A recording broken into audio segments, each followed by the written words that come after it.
Friends, स्वागत है आपका अपने YouTube channel alpha beta gamma teaching world में। मैं हूं संजीत और आज हम लोग जानेंगे कि किस समीकरण युग्म का अद्वितीय हल होता है, कोई हल नहीं होता है या अंततः अनेक हल होता है। और इसके अलावा हम लोग ये भी जानेंगे किस किस समीकरण युग्म एक दूसरे को प्रतिच्छेद करती है या एक दूसरे के समांतर है या एक दूसरे के संपाती हैं। इसके साथ साथ हम लोग ये भी सीखेंगे कि किस समीकरण युग्म का हल संगत होता है या असंगत होता है। तो चलिए वीडियो को बिना स्किप किए हुए अंत तक देखिएगा और ये वीडियो आप लोगों को अच्छा लगे तो लाइक, सब्सक्राइब एवं शेयर करना बिल्कुल ना भूलिएगा और बगल में लगे बेल आइकन को दबाना बिल्कुल ना भूलिएगा ताकि इसी प्रकार के वीडियो का नोटिफिकेशन आपके पास जल्द पहुंचे। हमने दो समीकरण युग्म ले लिया है। पहला समीकरण युग्म a1x plus b1y plus c1 बराबर 0 है और इसे हमने क्या किया, समीकरण 1 मान लिया। और दूसरा समीकरण युग्म हमारा a2x plus b2y plus c2 बराबर 0 है और इसको हमने क्या किया, समीकरण 2 मान लिया। समीकरण 1 वाला में a1, b1 और c1 ये हमारा अचर मान हो गया और x और y को हम लोग कहते हैं चर मान। और समीकरण 2 में a2, b2 और c2 हमारा अचर मान हो गया और x, y को हम लोग क्या यहाँ कहेंगे, चर मान कहेंगे। तो चलिए हम लोग देखते हैं, इसका 3 फॉर्मूला होगा, 3 कंडीशन होगा, उसको हम लोग देख लेते हैं। तो पहला कंडीशन हमारा क्या है, जब a1/a2 equal to not b1/b2 equal to not c1/c2 हो तो जब a1/a2 यानी कि x का गुणांक यहाँ पे क्या है, a1/a2 है ना। x का गुणांक हमारा यहाँ क्या है, a1/a2। तो a1/a2 equal to not b1/b2 है ना, b1/b2 equal to not c1/c2 हो। यानी कि जब a1/a2 बराबर नहीं होगा b1/b2 के और b1/b2 बराबर नहीं होगा c1/c2 के तो समीकरण युग्म का अद्वितीय होगा। यानी कि जब a1/a2 बराबर नहीं होगा b1/b2 के और b1/b2 बराबर नहीं होगा c1/c2 के तो इस समीकरण युग्म का अद्वितीय हल होगा। और दिया गया समीकरण युग्म एक दूसरे को प्रतिच्छेद करती है और दिया गया समीकरण युग्म क्या होगा, एक दूसरे को प्रतिच्छेद करेगी तथा इस समीकरण युग्म का संगत हल होता है। और इस समीकरण युग्म का कैसा हल होगा, संगत हल होगा। ठीक है, यानी कि जब ये कंडीशन होगा, ये वाला कंडीशन जब होगा a1/a2 equal to not b1/b2 equal to not c1/c2 तो इस समीकरण युग्म का अद्वितीय हल हो जाएगा। और यह समीकरण युग्म एक दूसरे को क्या करेगी, एक दूसरे को प्रतिच्छेद करती है, जैसा कि फिगर में यहाँ पे दिखाया गया है। एक समीकरण युग्म हमारा हो गया ये और दूसरा समीकरण युग्म का रेखा हो गया ये एक दूसरे को क्या करेगा, एक बिंदु पर प्रतिच्छेद करेगा, एक बिंदु पर क्या करेगा, यहाँ पे प्रतिच्छेद करता है। तो एक बिंदु पर प्रतिच्छेद करने के कारण ही इसका क्या हल होता है, एक अद्वितीय हल होता है। ठीक है, तो चलिए सेकेंड कंडीशन हम लोग देखते हैं। सेकेंड कंडीशन हमारा क्या है, जब a1/a2 बराबर b1/b2 बराबर नहीं c1/c2 बराबर नहीं c1/c2 हो तो समीकरण युग्म का कोई हल नहीं होता है। यानी कि क्या कह रहा है इस सेकंड कंडीशन में कि a1/a2 बराबर होगा b1/b2 के और b1/b2 बराबर नहीं होगा c1/c2 के, है ना, बराबर नहीं होगा c1/c2 के तो समीकरण युग्म का कोई हल नहीं होता है। तब समीकरण युग्म का कोई हल नहीं होगा और यह समीकरण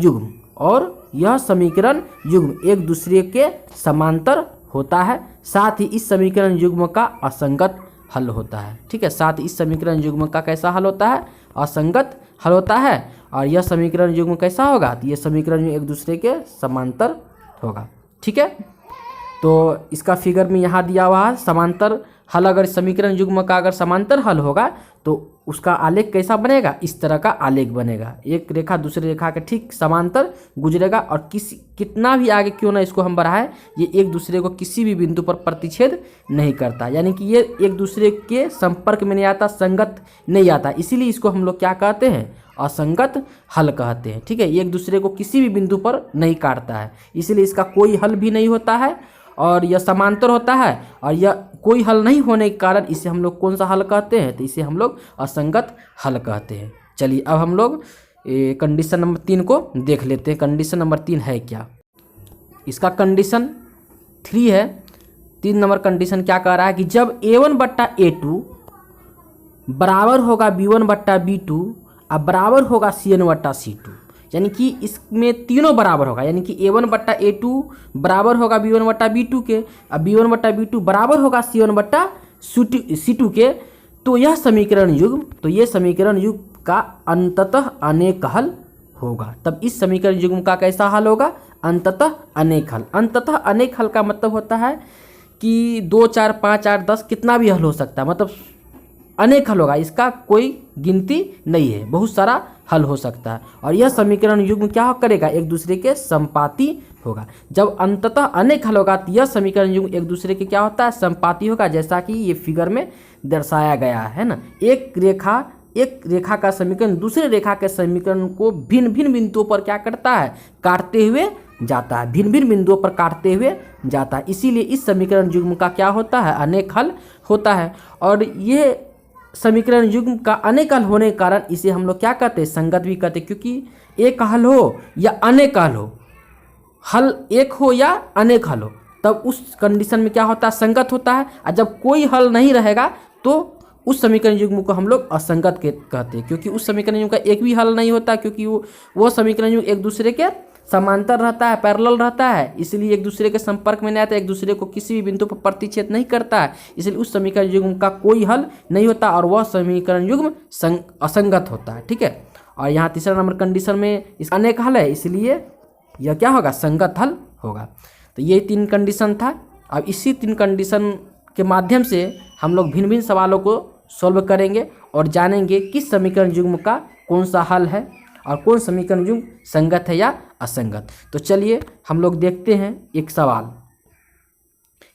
है कि 5x - 4y + 8 = 0 और दूसरा समीकरण है 7x + 6y - 9 = 0। ये हमारा 2 समीकरण युग्म है, एक को हमने मान लिया समीकरण 1 और दूसरा को हमने मान लिया समीकरण 2। एक को हमने क्या मान लिया, समीकरण 1 और दूसरा को हमने क्या मान लिया, समीकरण 2। 5x - 4y + 8 = 0 और दूसरा समीकरण युग्म है 7x + 6y - 9 = 0।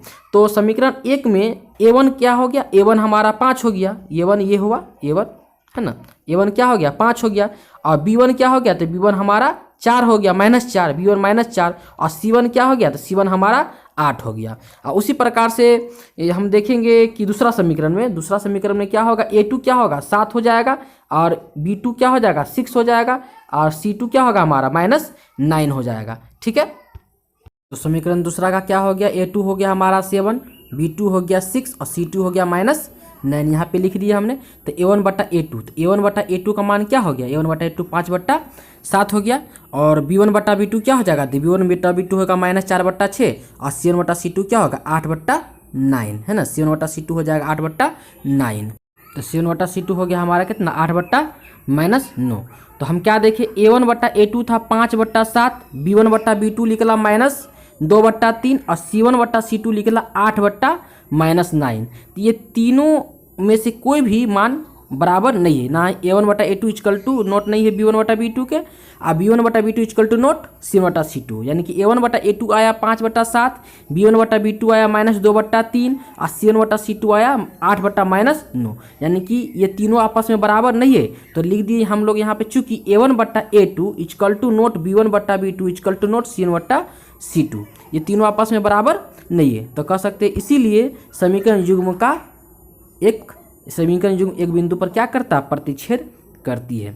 अगर ये पूछेगा संगत है या असंगत, हम बोल सकते हैं ये क्या होगा, संगत होगा, क्योंकि ये इसका एक अद्वितीय हल है। क्योंकि हम लोग जान रहे हैं कि A1/A2 equal to not B1/B2 equal to not C1/C2 अगर हो, यानी तीनों में से कोई भी बराबर ना हो तो इस समीकरण युग्म का अद्वितीय हल होगा। और ये समीकरण युग्म एक दूसरे को क्या करता है, एक बिंदु पर प्रतिच्छेद करता है, एक बिंदु पर प्रतिच्छेद करेगा। और जब ये प्रतिच्छेद करेगा तो इसका क्या होगा, कौन सा हल होगा, तो इसका संगत होगा। क्या किया, क्योंकि हम बताए थे कि एक हल हो तो संगत होगा और अनेक हल होगा तो संगत होगा। जब कोई हल नहीं होगा तो असंगत होता है। ठीक है, तो इसी प्रकार से हम और भी सवालों को सॉल्व कर सकते हैं। तो चलिए एक सवाल हम लोग और देखते हैं। तो एक क्वेश्चन और हम लोग देख लेते हैं। तो इस क्वेश्चन में क्या है कि एक समीकरण दिया हुआ है, रैखिक समीकरण है 7x + 5y = 10, है ना, 7x + 5y = 10। और दूसरा समीकरण हमारा दिया हुआ है 14x + 10y = 5। तो पहला समीकरण में A1 क्या हो गया, पहला समीकरण A1 हो गया 7, B1 हो गया 5 और C1 हो गया 10। और दूसरा समीकरण में A2 क्या हो गया 14 और B2 क्या हो गया 10 और C2 हमारा हो गया 5। तो A1/A2 क्या हो जाएगा, A1/A2 यानी कि 7/14। तो 7/14, तो यहाँ 7 1 = 7 और 7 2 = 14 कट जाएगा। तो 1/2 मान हो जाएगा किसका, A1/A2 का मान। और B1/B2 का मान निकाले तो B1/B2 का मान हो जाएगा 5/10, है ना, 5/10। देखिए यहाँ पे 5/10, तो 5/10, तो इसका मान क्या निकल गया, 1/2 निकल गया। और C1/C2, तो C1/C2 10 क्या है, 10/5 है। तो C1/C2 हम निकालते हैं यहाँ पे 10/5, तो कट गया तो क्या आया, 2 आया। तो इस प्रकार से हम क्या देखते हैं कि A1/A2 का मान आता है 7/4। A1/A2 का मान क्या आता है हमारा 7/4 आता है, 7/14 है। तो इसका मान 1/2 निकल गया। और B1/B2 का मान 5/10 तो 1/2 ये निकल गया। C1/C2 का मान 2 निकल गया। तो इस प्रकार हम देखते हैं कि A1/A2 जो है वह B1/B2 के बराबर है। A1/A2 किसके बराबर है, B1/B2 के बराबर है, क्योंकि A1/A2 का मान 1/2, B1/B2 का ही मान 1/2 और C1/C2 का मान 2। तो A1/A2 बराबर है B1/B2 के और इक्वल टू नोट है C1/C2 के। ठीक है, तो इस प्रकार से हम इस पर देख सकते हैं, क्या देख सकते हैं कि A1/A2 बराबर है B1/B2 के और बराबर नहीं है C1/C2 के। यानी कि फर्स्ट का 2 बराबर है, A1/A2 बराबर B1/B2 है, लेकिन C1/C2 बराबर नहीं था। ऐसा कंडीशन में हम क्या बताए थे कि जब A1/A2 बराबर हो B1/B2 के और B1/B2 बराबर नहीं हो C1/C2 के, तो इस प्रकार के समीकरण युग्म का कोई हल नहीं होगा। इस प्रकार के समीकरण का क्या होगा, कोई हल नहीं होगा। और इस प्रकार का समीकरण युग्म का आलेख कैसा होगा, समांतर होगा, यानी कि एक दूसरे के पैरेलल होगा। इस प्रकार से जाएगा, एक दूसरे के पैरेलल, यानी कि ये दोनों लाइन एक दूसरे को किसी भी पॉइंट पर इंटरसेक्ट यानी प्रतिच्छेद नहीं करेगा। इसलिए दोनों समीकरण युग्म का लाइन क्या होगा, एक दूसरे के समांतर होगा, यानी कि कोई हल नहीं होगा। और जब इस समीकरण का कोई हल नहीं होता है तो इस प्रकार के समीकरण युग्म को हम लोग असंगत भी बोल सकते हैं, असंगत। इस प्रकार के समीकरण युग्म को हम लोग असंगत भी बोल सकते हैं। जब एक हल होगा और अनेक हल होगा तो संगत होगा, और जब एक भी हल नहीं होगा तो उसको हम लोग क्या बोल सकते हैं, असंगत। तो इस प्रकार से आप किसी भी समीकरण युग्म का हल निकाल सकते हैं, कौन संगत है या कौन असंगत है, या कौन प्रतिच्छेद करती है, कौन समांतर है या कौन समपाती है।